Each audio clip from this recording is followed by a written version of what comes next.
Assalamualaikum, my name is Noman and you are watching Sharp Scripter YouTube channel.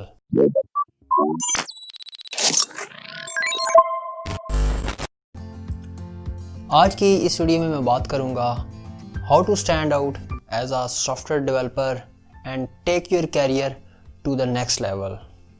आपके mind में कभी ना कभी ये चीज़ तो आती ही होगी कि देयर इज़ समथिंग मिसिंग। कोई ऐसी चीज़ है जो कि मुझे आनी चाहिए लेकिन मुझे नहीं आती और मुझे ये भी नहीं पता कि वो चीज़ क्या है। और आप अपने आप को, अपने कैरियर को नेक्स्ट लेवल पे ले जाना चाहते हो, आप अपने आप को ग्रो करता देखना चाहते हो, बट आपको वो स्किल सेट्स का नहीं पता, आपको वो रोड मैप का नहीं पता, आपको वो पाथ नहीं पता जिसको आप फॉलो करके अपनी सक्सेस को अचीव कर सकते हैं। तो आज की इस वीडियो में मैं आपको वो स्किल सेट, वो पाथ, वो रिक्वायरमेंट्स बताऊंगा जो अगर आप गेट करेंगे, अगर आप हासिल करेंगे तो आप अपने कैरियर को नेक्स्ट लेवल पे भी ले जा सकेंगे और आप स्टैंड आउट भी करेंगे from other your colleague and from other average software developers. तो स्टार्ट करते हैं। अब जो स्किल्स हैं बेसिकली वो दो टाइप्स के स्किल्स हैं। Number 1 soft skills and number 2 technical skills. तो सबसे पहले मैं शुरुआत करता हूँ सॉफ्ट स्किल्स से। वाई? बिकॉज टेक्निकल स्किल्स तो ऐसे हैं जो कि आपको चाहिए ही चाहिए। सॉफ्ट स्किल्स के बारे में कम बात की जाती है, इसलिए मैं पहले उसके बारे में बात करूँगा। एक नॉर्मल जो सॉफ्टवेयर डेवलपर होता है उसके पास टेक्निकल स्किल्स होते हैं, डेफिनेटली होते हैं, इसीलिए तो वो सॉफ्टवेयर डेवलपर कहलाता है। बट जो चीज़ लैग कर रही होती है दैट इज़ सॉफ्ट स्किल्स। तो आपको अपनी लीडरशिप, कम्युनिकेशन, पर्सनैलिटी डेवलपमेंट, इनके ऊपर काम करना है। आपने अपने आप को पर्सनली, फिज़िकली अपने आप को मोर एडवांस करना है।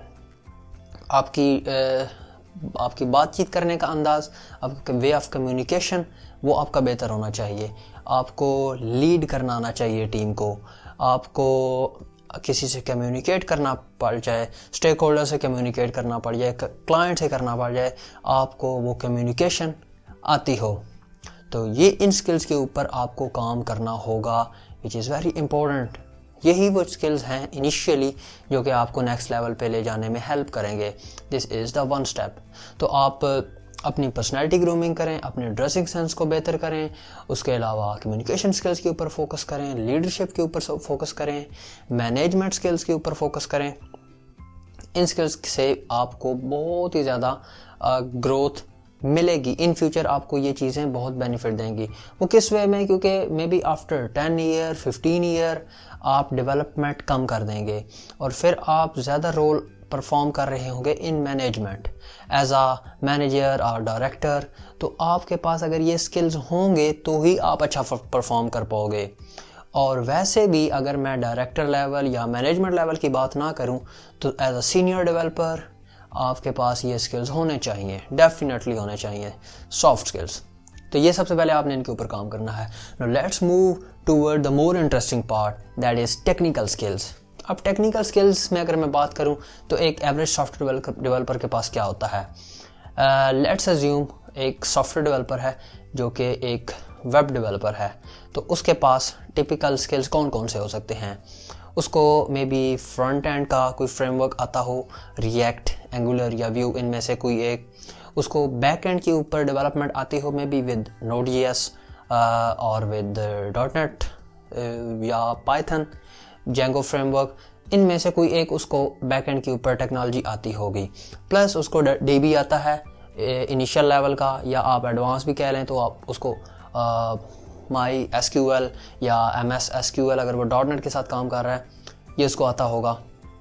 और फ्रंट एंड के ऊपर देन HTML और CSS बूटस्ट्रैप का उसको कुछ ना कुछ आइडिया होगा। बैक एंड के ऊपर उसको कोई एक प्रोग्रामिंग लैंग्वेज आती होगी, may be that is a PHP, C# और Python, कोई एक हो सकती है। तो ये एक टिपिकल स्किल सेट होता है एक सॉफ्टवेयर डेवलपर का। और 50 to 60% सॉफ्टवेयर डेवलपर्स ऐसे होते हैं जो इससे आगे सोचते ही नहीं हैं, वो रिसर्च ही नहीं करते, वो अपने आप को एडवांस ही नहीं करते, वो अपने आप को ग्रूम ही नहीं करते। आपने इन्हीं चीज़ों से ऊपर आना है, अगर आपने नेक्स्ट लेवल पे जाना है तो आपको एक स्टेप आगे आना होगा और आपको कुछ और स्किल सेट्स हैं जिनके ऊपर आपको काम करना होगा, उनके बारे में बात कर लेते हैं। सो फर्स्ट ऑफ ऑल, एक स्किल जो कि कुछ लोगों में नेचुरली भी होता है बट आप इसको बिल्ड भी कर सकते हो, that is very important, problem solving skill. ये आपके पास होना चाहिए। ये स्किल आपको बहुत ही ज़्यादा हेल्प करेगा। अगर आप अच्छे प्रॉब्लम सॉल्वर हैं तो आप एक अच्छे सॉफ्टवेयर डेवलपर ऑटोमेटिकली बन जाएंगे। जैसे मैं अक्सर एक टर्मिनोलॉजी यूज़ करता हूँ कि हैकिंग की फील्ड के अंदर अगर किसी बंदे को टूल्स का आइडिया नहीं है, उसको डिफरेंट टेक्नोलॉजीज़ का नहीं पता, बट वो सोशल इंजीनियरिंग में बेहतर है, तो वो एक अच्छा हैकर माना जाता है। That is kind like a skill जिसको आप अगर स्टडी करें आपको आइडिया होगा। ये कोई टेक्निकल स्किल नहीं है सोशल इंजीनियरिंग। इसको ऐसे कह सकते हैं कि लोगों को मैनिपुलेट कर पाना। तो अगर किसी बंदे को मैनिपुलेट कर पाता है तो हम उसको कहते हैं he is a good hacker. Same goes here. अगर एक बंदा है उसको टेक्निकल स्किल्स इतने नहीं आते बट उसकी प्रॉब्लम सॉल्विंग स्किल अच्छी है तो वो एक अच्छा सॉफ्टवेयर डेवलपर माना जाता है। तो ये स्किल आपको फर्स्ट ऑफ ऑल गेन करनी है। तो क्वेश्चन अराइज कि मैं प्रॉब्लम सॉल्विंग स्किल कैसे डेवलप करूं, उसके ऊपर आता हूं। सेकंड स्किल आपको जो हासिल करनी है that is data structures and algorithms. ये बहुत बहुत बहुत इंपॉर्टेंट स्किल है जिसके ऊपर आपको काम करना है। इसको स्टडी करें, गूगल करें डीएस क्या है, अल्गोस क्या है, और using data structures and algorithm plus third आपको जो चीज़ करनी है दैट इज़ कॉम्पिटिटिव प्रोग्रामिंग। ये जब तीन चीज़ें मिलेंगी, problem solving, data structures algorithms and competitive programming, तो आपकी एक चेन कंप्लीट होगी। मैं इसको एक्सप्लेन करता हूँ। कॉम्पिटिटिव प्रोग्रामिंग क्या है? बेसिकली कॉम्पिटिटिव प्रोग्रामिंग के अंदर आपको डाटा स्ट्रक्चर्स एंड एल्गोरिथम्स की प्रॉब्लम्स दी जाती हैं। डिफरेंट तरह की प्रॉब्लम्स होती हैं, डिफरेंट तरह की स्टोरीज होती हैं, सिनेरियोज होते हैं। उनको आप using data structures and algorithms उनको आप सॉल्व करते हो। इसको हम कॉम्पिटिटिव प्रोग्रामिंग भी कह सकते हैं। अब आप यहाँ पे क्या कर रहे हो? आप प्रॉब्लम सॉल्व कर रहे हो, तो आपका प्रॉब्लम सॉल्विंग स्किल ग्रूम हो रहा है, आपका एनालिटिकल स्किल ग्रूम हो रहा है, प्लस आप डाटा स्ट्रक्चर्स एंड एल्गोरिथम की प्रॉब्लम्स को सॉल्व कर रहे हो, तो आपका डीएस एंड अल्गो भी स्ट्रॉन्ग हो रहा है। तो इन दो स्किल्स को स्ट्रॉन्ग करने के लिए आप करेंगे कॉम्पिटिटिव प्रोग्रामिंग। कंप्यूटर प्रोग्रामिंग से आपका डाटा स्ट्रक्चर एल्गोरिथम भी स्ट्रॉन्ग होगा और आपके प्रॉब्लम सॉल्विंग स्किल और एनालिटिकल स्किल भी ऑटोमेटिकली स्ट्रॉन्ग होगी, ग्रूम करेगी।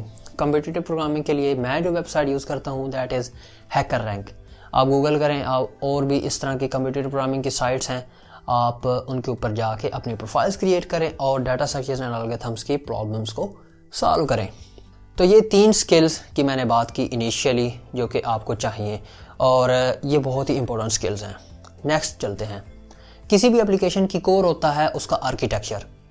आर्किटेक्चर बनाना एक बहुत ही इंपॉर्टेंट स्किल है फॉर सॉफ्टवेयर डेवलपर। एक सॉफ्टवेयर डेवलपर को पता होना चाहिए कि एक अच्छा आर्किटेक्चर क्या होता है, उसमें क्या क्या क्वालिटीज़ होती हैं, वो कैसे बनाया जाता है, किस किस तरह के डिफरेंट आर्किटेक्चर्स मौजूद हैं, जिसमें एनटीआर आर्किटेक्चर है, माइक्रो सर्विस आर्किटेक्चर है, डिस्कनेक्टेड अप्रोचेस हैं, एपीआईज हैं। इनके बारे में आपने ग्रिप हासिल करनी है। आपको पता हो कि मैं एक अच्छा स्ट्रक्चर, एक अच्छा आर्किटेक्चर किसी भी एप्लीकेशन का कैसे बना सकता हूँ। तो आप आर्किटेक्चरल डिज़ाइन को भी अंडरस्टैंड करें।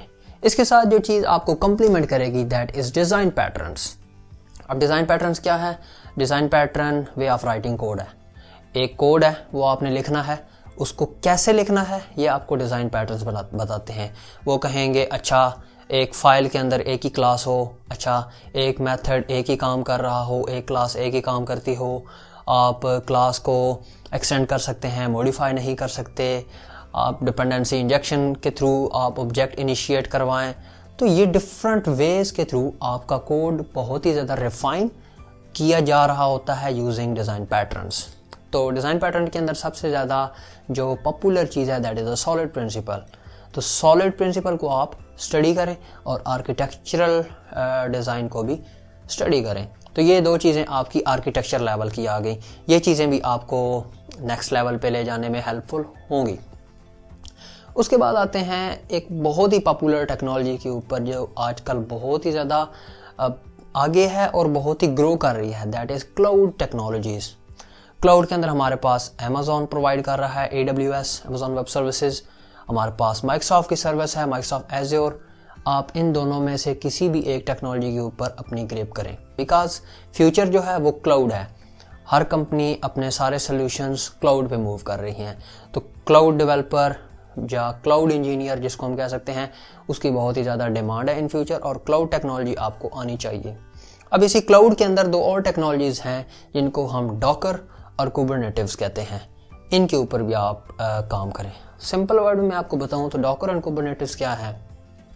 इनके थ्रू आप क्या कर सकते हो, आपको वर्चुअल मशीन्स का तो कॉन्सेप्ट में भी हो। वर्चुअल मशीन में आप क्या करते हो कि आप एक ऑपरेटिंग सिस्टम के अंदर एक नया ऑपरेटिंग सिस्टम इंस्टॉल करते हो, और उस ऑपरेटिंग सिस्टम के ऊपर आप अपने एप्लीकेशन डिप्लॉय कर सकते हो। इसके थ्रू इससे क्या होता है कि आप एक ही ऑपरेटिंग सिस्टम के ऊपर 10 ऑपरेटिंग सिस्टम इंस्टॉल करवा के वर्चुअल मशीन के थ्रू 10 एप्लीकेशंस डिप्लॉय करवा सकते हो। इसी कॉन्सेप्ट को थोड़ा रिफाइन किया गया है और बेहतर करके डॉकर्स बनाए गए हैं, और फिर उसी चीज़ को कम्प्लीमेंट करता है कुबरनेटिव्स। और डॉकर के ऊपर मैंने एक वीडियो बनाई भी है, उसकी लिंक ऊपर आई बटन में आ रही होगी, आप वहाँ से देख सकते हैं। कुबरनेटिव्स के ऊपर मैं जल्द एक वीडियो बना दूंगा। मे बी अगर आप इस वीडियो को फ्यूचर में देख रहे हैं तो उसकी लिंक भी आई बटन में आ रही होगी या डिस्क्रिप्शन में होगी। तो इन 2 टेक्नोलॉजीज़ के ऊपर भी आप ग्रिप करें। लास्ट के ऊपर जो 2-3 स्किल्स के ऊपर आपने काम करना है, that is git technology, linux and bash या टर्मिनल इसको हम कह सकते हैं, शेल जिसको आप कह सकते हैं। ये 3 चीज़ों के ऊपर भी आपको ग्रिप करनी है। गिट मैं इसलिए कह रहा हूँ क्योंकि वेरिएंट कंट्रोल अब एक यूजुअल चीज़ हो गई है, मस्ट हैव स्किल हो गया है जो कि आपके पास होना चाहिए। लिनक्स मैं इसलिए कह रहा हूँ क्योंकि जो ज़्यादातर एप्लीकेशंस होती हैं वो लिनक्स सर्वर के ऊपर डिप्लॉय की जाती हैं, और लिनक्स बेसिकली सर्वर साइड का ही ऑपरेटिंग सिस्टम मोस्टली माना जाता है। तो लिनक्स को आपको यूज़ करना आना चाहिए, उसके टर्मिनल को यूज़ करना आना चाहिए, उसको आप स्टडी करें, और फिर आप शेल को स्टडी करें, CMD को स्टडी करें, टर्मिनल को स्टडी करें। ये स्किल्स भी 2-3 आपके पास होने चाहिए। तो ये कुछ मैंने स्किल्स बताए, प्लस एक और चीज़ जो मैं ऐड ऑन करता चलूँ वो है लेटेस्ट टेक्नोलॉजीज़ के ऊपर आपकी नज़र। आपकी लेटेस्ट टेक्नोलॉजीज़ के ऊपर नज़र होनी चाहिए, और आपको पता होना चाहिए कि क्या हो रहा है इंडस्ट्री के अंदर। जैसे कि अभी C#9 लॉन्च हो गई है, .NET 5 आ गया है, C#9 के अंदर क्या क्या फीचर्स आए हैं, .NET 5 क्या प्रोवाइड करेगी, हम क्या लेफ्ट कर रहे हैं, क्या न्यू आया है .NET 5 के अंदर, .NET 5 कब तक चलेगी, .NET 6 कब आएगी, उसके अंदर क्या हमें देखने को मिलेगा। ये इसको हम कह सकते हैं अप टू डेट रहना है। तो आपको अपने आप को अप टू डेट रखना है, और जो भी रिक्वायर्ड स्किल सेट हो based on industry need, based on time, आप उसको सीखें और उसके अंदर ग्रिप हासिल करें। तो बस आज के लिए नहीं। अगर आपको वीडियो पसंद आई तो वीडियो को लाइक और शेयर करें। अगर आपके माइंड में कोई क्वेश्चन है तो कमेंट सेक्शन में लिखना पड़ेगा। जिंदगी तो फिर मिलेंगे इंशाल्लाह एक और नए वीडियो। तब तक के लिए अल्लाह हाफिज़।